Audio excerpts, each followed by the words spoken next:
This is Dan Cathy, the former CEO and now chairman of the board for Chick-fil-A Inc., a $22 billion a year company. And this is Horst Schulze. Horst is the founder of the Ritz-Carlton and has since become the founder of Capella Group. Those pictures are from a one-day conference that I was a part of the planning and production team, and I was also the host and the MC. I got to introduce them and meet them, which is why I have my picture with them. Now, what if I told you in the next 20 minutes, you'll learn everything you need to plan a killer one-day conference that people will actually want to attend?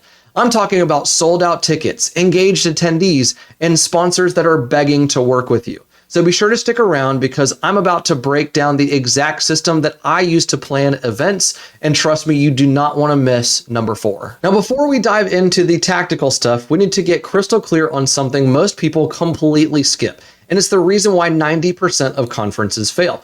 You need to nail down the purpose of your conference, the purpose of why you are hosting this event. I'm not talking about some fluffy mission statement that doesn't really make sense, that people don't understand, that you have to spend 3 minutes of explaining to people. I'm talking about answering these 2 questions.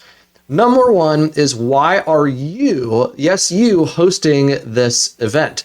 How will your life actually be better after this event? Are you building your personal brand? Is it to grow your business? So you're inviting your clients and potential clients and you want to increase your sales. Are you establishing yourself as a thought leader? And so you're going to be like the person that is having conversation on stage with all these people.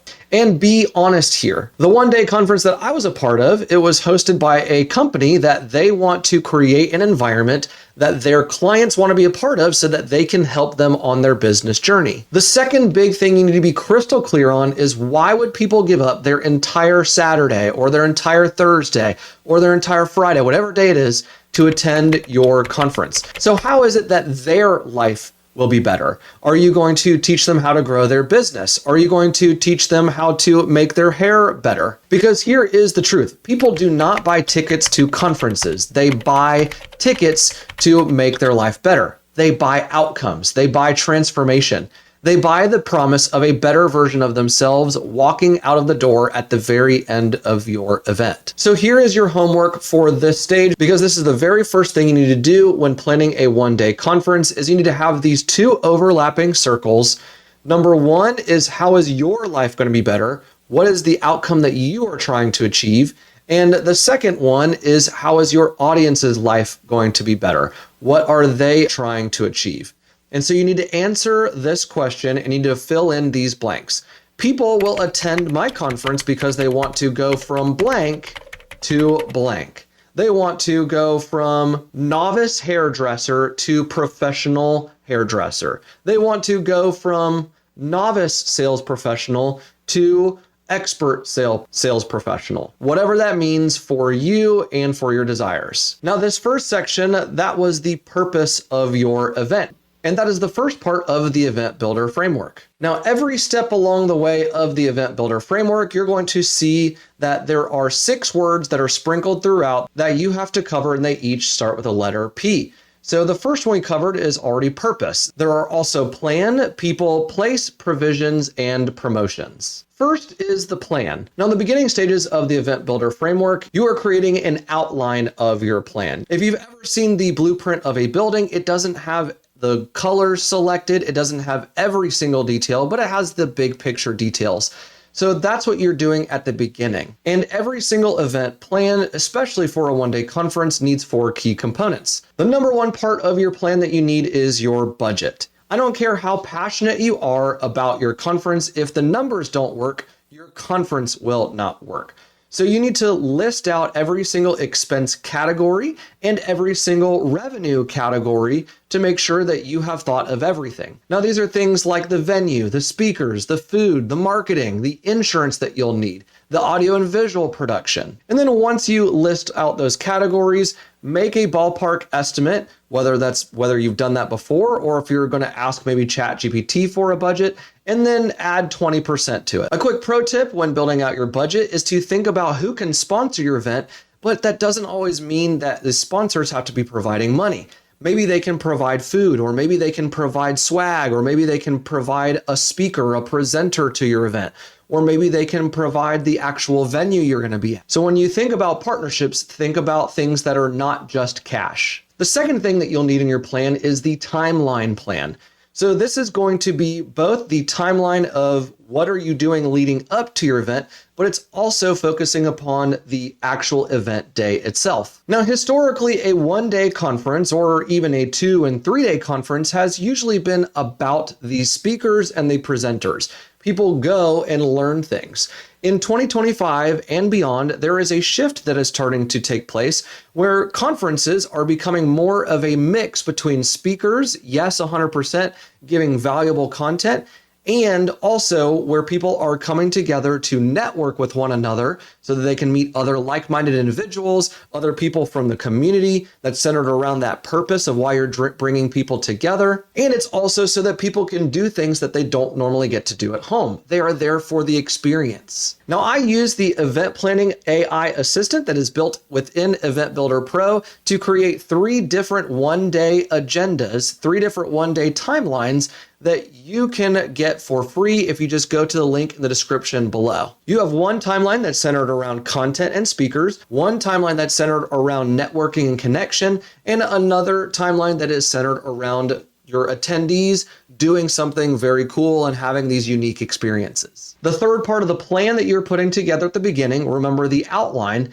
this is the logistics plan. And this is where most people's brains might get a little bit haywire, but it's actually simple if you use this approach. You need to think about parking. You need to think about registration and like tickets. You need to think about your audio and visual requirements. You need to think about the Wi-Fi capacity. Like, are you going to have people be connected or disconnected? And then you need to think about simple things like bathroom locations and emergency procedures. Now, as you get into it, you'll see that you need to add more and more depending upon what you're going to do. Is it from a speaker side where people are listening more, or is it from the experience side or the connection side? And then you need to add to this list. Number 4 is the marketing plan. And here's what people get wrong. They think that marketing starts when they open ticket sales. Wrong. Marketing actually starts the day you decide to host your conference. You should be building anticipation months before tickets even go live. And in this marketing plan, I highly recommend having a very simple and very clear explanation so that if you're in an elevator, you can explain in 10 to 30 seconds what your conference is, who it's for, and how their life is going to be better. So if you're keeping track at home, the first 2 P's are the purpose and then the plan.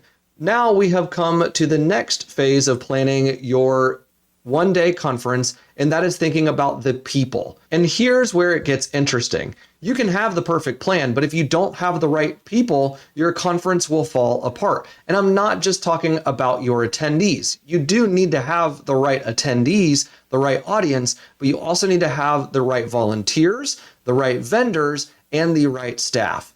So think about your staff where you have your core team. Imagine 2 or 3 ride or die type of people. These are people who can make decisions with you and make decisions for you, as well as solve problems without you. So be sure to choose those team widely. And then beyond the core team, you're going to have your event staff. These are your hands and your feet. These are people that you have decided are going to be there with you on the ground, and they're going to be either in charge of a section or in charge of a different group of people. Next, you're going to want to recruit some volunteers. Many hands make light work. So you need about 1 volunteer for every 20 attendees. But here's the key thing is to give them specific roles and not just bring them in saying, hey, we just need your help.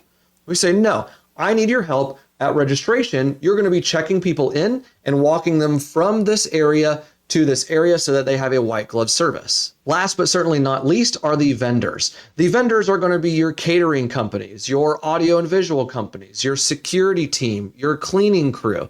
And we need to make sure that you vet these people like you're going to hire them permanently, because for that one day, you are, and for that one day, they represent your conference and your brand and your purpose of what you're trying to achieve. And my second pro tip for you is the most important thing you could possibly do the day before your conference and the day of your conference is to huddle your team. That means get everybody together into one huddle and say, here's what you're doing, here's what's going to be happening, casting vision, and giving marching orders. The fourth P is the place. Now, venue selection can make or break your event, and it's not just about finding the biggest room you can afford, especially if you're going to be focusing upon the experience side of your event. So let's go through a couple of things that we need to think about when selecting a venue. Number one, you need to think about location accessibility.